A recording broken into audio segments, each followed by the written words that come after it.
Hi, welcome back to another video. I'm Bree. Today's video is going to be my thriller TBR, or all of the thriller authors I haven't read yet, because I have a lot on my shelf. I am primarily right now reading mystery, thriller, horror, but in the past 4 years I had been mainly reading fantasy, and when I was younger I read a lot of fantasy and mysteries. So I feel like I'm just kind of getting back into the mystery thriller. So there's a lot of newer authors that I haven't read because I just wasn't reading them in college or after. So I have a lot that are popular but I have never tried. So I am going to talk through those and talk about why I want to read them, but also what I want to read from them or what I have to read from them so far.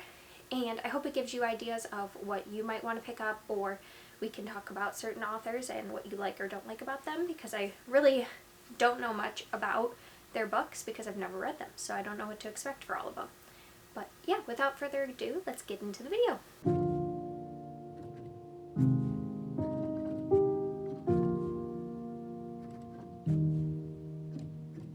So I want to try Riley Sager, and this is the only book I have right now. It's Home Before Dark. This is from the library. I don't actually own any Riley Sager, but I picked this one up because I wanted to try Riley Sager, and I've heard mixed reviews. I've heard that there are some books that just really miss the mark, and then other books like this one that have been really loved. And that's why I'm interested to try Riley Sager, and I didn't pick up a book because of such mixed reviews that I didn't know if I was going to love them or hate them. I think he's coming out with another book this month or next month or July. I'm not sure exactly when. And that's called The House Across the Lake, and that one is more of a traditional thriller, and this one, I believe this one is more haunted house. I've kind of started it. I'm like halfway through. This one is like told as a perspective of a book that was written by the main character Maggie's dad back in when they were living there like 25 years before, and then now Maggie's present day when she has inherited this house and is trying to reckon with what happened back then, because she doesn't believe what the book has said actually happened, and she has really no memories of that time. So it seems very paranormal to me, which I find I really like. It kind of toes that line between horror and thriller. I believe though this is shelved as thriller. Got psychological fiction, suspense fiction, horror fiction. So I guess this could be also considered horror and not thriller, but I'm going to include it in here because Riley Sager writes a lot of thriller books. Yeah, so that's the first one of a thriller author I've never tried before. Okay, so the next author I only have one book from, and this author is really well known. I think her books have gone back to around 2008 or something. 2007. So that is Tana French, and this is In the Woods. So this is more of a mystery thriller, but I know that Tana French has a lot of other books, and this one is in part of a series, and it's called In the Woods, but it's a detective type story, type thriller. So this is about 3 children who go into the woods to play, and then their moms become worried because they're not coming home, and when the police go to find them, they only find one of them, and they're shaking and kind of won't reveal what happened. And then I think it flashes forward 20 years later. So the detective is the surviving child from the 20 years prior and is working with another detective, and there's a missing girl, or a girl missing in the woods at age 12 that is resembling to what happened back then, and I think it's going to be confronting what happened there. Tana French is an Irish author, and I have yet to really read a ton of Irish authors, and so I'm excited to try this. I want to try different authors from different countries and stuff like that, and I had picked this one up a while ago, so this has been on my shelf for a long time, and I just never picked it up because I was primarily reading fantasy. So I'm hoping to get to Tana French soon, and I think that because I like detective mysteries, I like mysteries in general, but also thrillers, this could be a good thriller for me because I do like that kind of stuff. So the next author is one I recently picked up, and she has a couple books out and is going to be releasing a new book in August. So that is Megan Golden, and this book is The Night Swim. So this was released in 2020, and this is about a woman who is a journalist or a crime podcaster. Yeah, she's a crime podcaster, and is covering this story of a sexual assault trial that was happening, and this swimmer is being accused of rape, and there is like that timeline, but then I believe she gets a note begging for help, and then as she's going on through this whole like covering this story, she keeps getting more mysterious letters, and it's tied back to her sister who died drowning like 20 years prior, and they're saying it was murder, and now she's being like swept up in what happened back then. And I've heard really good things because it's also like written partially in podcasts, so it gives you kind of like multiple media to work and listen to. So I think I want to listen to part of this on audio while reading with it, because I don't do the best with audio, but I think it would be really cool to get the podcast like side of it through the audiobook. But this is the first one I want to pick up and the only one I have of her right now. But then she has another one coming out called Stay Awake, and that comes out in August, and that one is basically about a woman who shows up at her house, gets dropped off by like a taxi or something, and finds someone else living in her apartment. She finds like blood on herself and can't remember anything. Well, she finds out 2 years has passed and she can't remember anything from those 2 years. But there is a murder that happened that is like very similar to the signs that were on her. So she is trying to figure out what happened to her, and she just has a note that says stay awake. So very cryptic, and it sounds pretty good. It sounds like very fast-paced and thrilling. I think they both sound very intriguing to me and different than what I've read previously, and so I'm very excited to give this author a try. I've read in the past a lot of thrillers that were more domestic thrillers, and from what I have here, I'm trying more into less domestic thrillers and more just general thrillers or psychological thrillers, but staying away from more like domestic style thrillers. Not that I have anything necessarily against them, it's hard for me to read about stuff like that, and so with these, they're just kind of more a race against the clock type thing, or a group of friend dynamics. Those seem to be more for me than just like a husband and wife, what's going on there kind of thing. So this is one I recently picked up, and I am really excited to give it a try.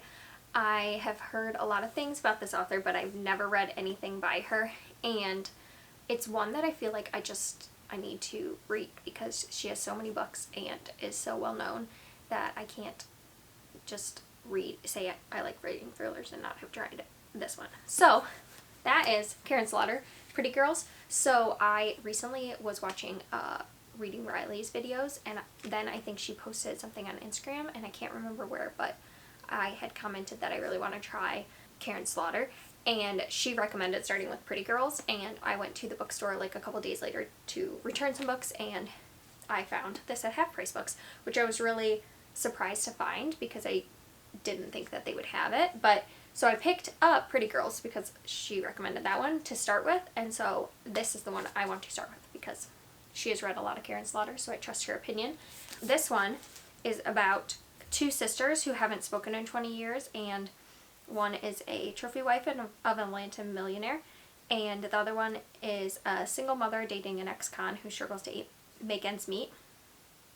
And they haven't recovered because their other sister disappeared 2 decades earlier, and now the shocking murder of Claire, who's the one married to a millionaire's husband, brings back the horror and heartbreak of the past into their lives. So they have to figure out like what connects them and what secrets that destroyed their family all those years ago. So it sounds like a family kind of oriented thriller, a mystery as well, murder mystery.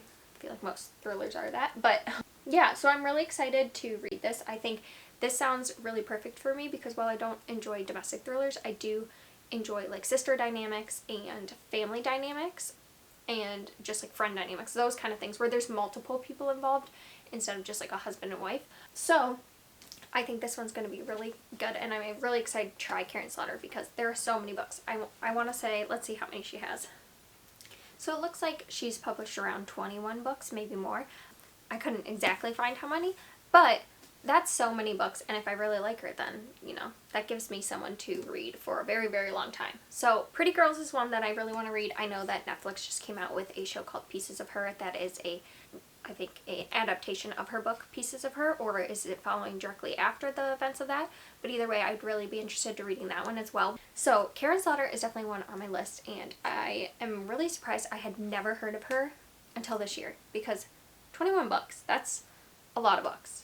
You would think I would have heard, but that's how long I just haven't been in the thriller game, because I had focused so much on fantasy. And now that I found my love of thrillers again, I am so excited to be finding all these amazing authors. So on to the person I have the most books from, Ruth Ware. So Ruth Ware is someone that I had heard of, but I had never really picked up anything because I just wasn't reading them. But then once I started getting back into it, it was like Ruth Ware was someone I thought I should start with. She's also one that I've been able to find a lot of her books, because I feel like for some reason Ruth Ware is always at the thrift stores or at half-price books. I just think it's because there's so many books to read and she's so popular that there's just more out there. So I found a lot of these secondhand, and I'm excited to try them because I think that her books sound very intriguing but also different from one another, and that's what I'm excited for, because when someone writes the same kind of books all the time, I think that can be really good if they're really well done, but also I sometimes will get bored because I want something slightly different, where these all feel like different types of books to me. So the first one I have is The Lying Game by Ruth Ware, and this is about a group of girls who play a game at school called The Lying Game, where they make up lies and try not to get caught, but they have only one rule, which is not to lie to each other. And then this flashes forward, and I believe they were expelled from the school, and now I think someone's dead or someone had died back then, and basically the 10 years or 20 years that has gone by is now they're having to confront what happened in the past. So again, a friend dynamic group, which sounds really up my alley, so I might start with this one, but I've been reading a lot of those right now, so I'm kind of don't want to wear myself out on it. This one I found at Goodwill, and it's called In a Dark, Dark Wood by Ruth Ware, and I literally could not tell you what it's about because there is no synopsis on the back. But this was the first one I picked up because I had known I wanted to try Ruth Ware, and I saw this and I thought I should pick it up just so that I can try Ruth Ware, and then I haven't got to it yet. But yeah, it's called In a Dark, Dark Wood, and all I know is that Reese Witherspoon says prepare to be scared, really scared. So yeah. So this one's called The Death of Miss Westaway, which I think was the one that originally, like, I thought I would want to try because it was the one I had heard the most about. And this basically, a woman gets a, like, letter that she has inherited this estate because of her grandfather's death, but she's confused because her grandfather and grandmother had passed, like, 10 years or something before. So, but she goes to this estate, and then a bunch of other family members are gathering there at this estate, and something like sinister is going on, and it's about like the will and inheritance and stuff. And so I'm not sure if it turns deadly, but I think it'll be something I like. I've really enjoyed stories like that in the past. There's been a couple Agatha Christie's about families and who's going to get the money and things like that, and I think again goes back to those like family friend dynamics. I really enjoy reading about that, and I think this might just be from one POV, but I'm not sure. I think it's just from the character Harriet's point of view, but in either way I think it's going to be really interesting to read about, and this cover is properly spooky, so I'm excited to give that one a try. And then this is the one that I think is her most popular, which is The Woman in Cabin 10, which is about a woman who is a journalist, and she's on this cruise ship covering the cruise, and one night she hears a woman be thrown overboard, but the next day when she is trying to alert people, everyone is accounted for, and so she's trying to figure out what happened. Did someone actually go overboard? Is there something sinister happening here, or is it just all in her head?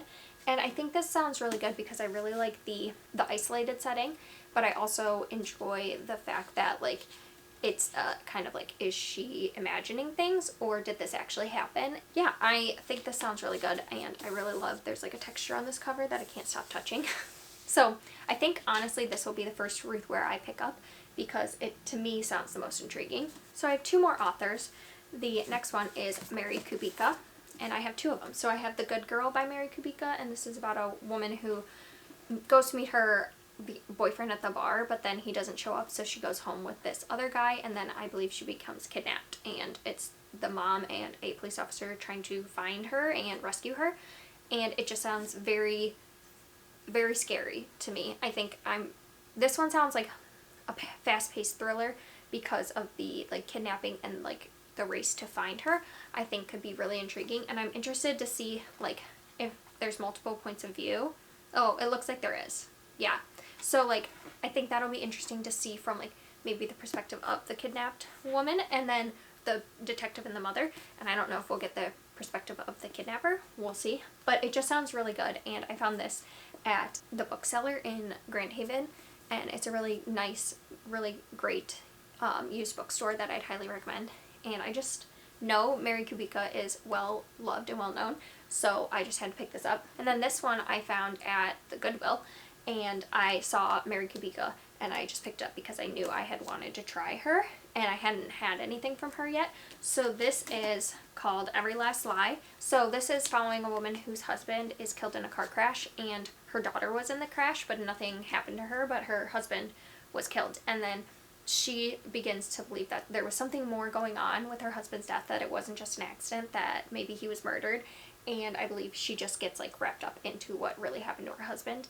And I think it's going to be hard to read because there's going to be so much grief in there, but again, the secrets. So this one I'm excited to try. So the last author I have is perhaps the one I'm most excited about, and I think that's because the synopsis and the way that these books are written, I think just really call out to me. So this is the one that I feel like I will love this author the most, but we'll see because I haven't watched a lot of people's reviews of their books, so I can't say for sure like if I'll like them, but based on the synopsis of all the books, it just sounds like an author I will really love. The first one is Broken Girls by Simone St. James. So this one is, well, both of them are like dual timeline. So this starts in Vermont in 1950, and there's a boarding school where girls are sent when they're basically like rejected from society. Maybe they've gotten pregnant or they've been troublemakers or whatever. So they're sent to this boarding school, but local legend is that this school is haunted. And there's 4 girls there, but one mysteriously disappears. And then it flashes to 2014. This journalist, her elder sister's body was found in the ruins near Idlewild Hall, which is the hall for girls from previously. And it was believed that her boyfriend killed her. It was kind of like a open and shut case. But the journalist believes more to it and starts investigating and just is swept up into like Idlewild Hall and everything that happens there, and so those 2 timelines connect, and I think it just sounds really good. I, again, love a boarding school setting, love any of that kind of stuff. Multiple timelines, so it sounds like something right up my alley. This one is the one I'm most excited for, and that is The Sundown Motel by Simone St. James. So this one is, again, dual timeline, and it starts in upstate New York, 1982. And this woman goes and starts working at this motel, the Sundown Motel, and then mysteriously disappears and no one ever knows what happened to her. Well, fast forward to 2017, and that woman's niece is decided to go to the Sundown Motel and figure out what happened to her aunt, and then things start happening to her that parallel what happened to the aunt back in the day, and maybe the same fate will be for the niece, and it just sounds really interesting. I get a lot of like, what's the book, Psycho, was it? Or was that, yeah, Psycho. Like the Norman Bates like setting. But I just like the hotel setting in itself. I like that mysteriousness, again, the dual timeline, and I think it's interesting that it's a niece to her aunt, because I think a lot of times that would be like a mother-daughter plot, but I like that it's an aunt to a niece. I think I'm going to be properly freaked out with this one. And then Simone St. James is also coming out with this month, I believe, called The Book of Cold Cases. Again, dual timeline. So it says, in 1977, Clare Lake, Oregon, was shaken by the Lady Killer murders. 2 men, seemingly random, were murdered with the same gun with the same strange notes left behind. So there's a woman who was thought to be the killer, but she's acquitted. And then it flashes forward to 2017, and a journalist is going to this woman's home to talk to her about everything that happened, and strange things start happening at this mansion that the woman's living in. It basically says, is she making friends with a manipulative murderer, or are there other dangers, or are there other dangers lurking in the darkness of the Greer house? So I like this one too, because it seems like it could be paranormal, more horror, like haunting, or it could just be a murderer, and I like that you don't really know what to believe. And again, having it at like a creepy mansion or something like that, very up my alley. So that's why Simone St. James is probably the one I'm most excited for. So I just wanted to do some like honorable mentions. So I didn't include some of these authors because they don't have as many books out, or they're more of the mystery genre. But some authors that I also really want to get to are Blacktop Wasteland by S.A. Cosby. I read Razor Blade Tears recently and really loved it, so I'm really excited to get more into his work, which I think he just has these 2 out, maybe 1 more. And then this is the first time for this author, which is All Her Little Secrets by Wanda M. Morris. It's her debut novel, and this follows a woman who's a lawyer who is accused of killing her boss to get to the position, and now she must figure out what happened. And then I've got Tess Juriston, which I think she's more of a mystery writer. I found this at Goodwill, and it sounded interesting. It's a dual timeline as well about bones that are discovered, and then the person in the present is figuring out what happened to these women back in the day. So these are also ones I hope to get to. If you have any recommendations for any other authors, you know, any queer authors or authors of color, I would really love your recommendations, because I haven't just found as many when I go looking at the thrift store and things like that, so I want to have some more to like keep my eye out for. And I found some that are, I think, newer releases, but if you have any that are like more what are they called, backlist, I would love to know, because I think Tess Juriston has a lot out, so I want to pick up more of hers. But if you have any authors like these two, I think these are kinds that really call to me, so I would love to hear your recommendations. But yeah, that's all for this video. I hope you enjoyed, and I hope that maybe you have some books that you might be adding to your TBR, or you can let me know any authors that you really love out of this stack, and I will see you next time.